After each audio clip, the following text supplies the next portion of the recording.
ইনকিলাব মঞ্চের মুখপাত্র শরীফ উসমান হাদি মারা গেছেন। ইন্না লিল্লাহি ওয়া ইন্না ইলাইহি রাজিউন। দুর্বৃত্তদের হাতে গুলিবিদ্ধ হয়ে সিঙ্গাপুরে চিকিৎসাধীন অবস্থায় বৃহস্পতিবার রাত 9:30টার দিকে তিনি মারা যান।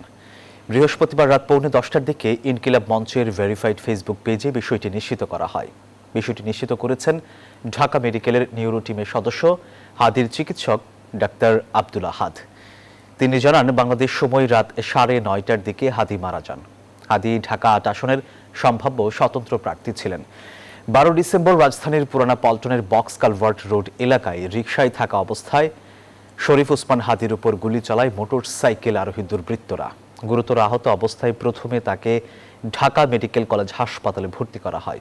পরে অবস্থার অবনতি হলে এভারকেয়ার হাসপাতালে স্থানান্তর করা হয় এবং সেখান থেকে উন্নত চিকিৎসার জন্য তাকে সিঙ্গাপুরে পাঠানো হয়। তিনি সিঙ্গাপুর জেনারেল হাসপাতালে চিকিৎসাধীন ছিলেন। তার মৃত্যুতে শোক জানিয়েছে বিএনপি, জামায়াত, এনসিপি সহ বিভিন্ন রাজনৈতিক দল।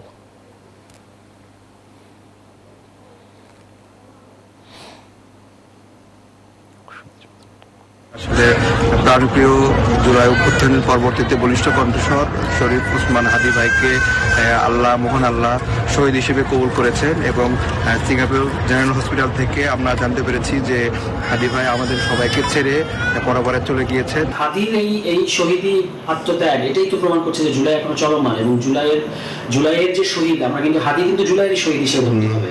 হাদি জুলাই মাসে নিহত হন নাই, এই আজকে নিহত হলেন, কিন্তু তিনি কিন্তু জুলাইয়ের শহীদ হিসেবেই, এবং আমি মনে করি যে বাংলাদেশের ইতিহাসে গত 70-80 বছরে যে সমস্ত শহীদ, আলোচিত শহীদ, তাদের মধ্যে থেকে হাদির নামটা উচ্চারিত হবে।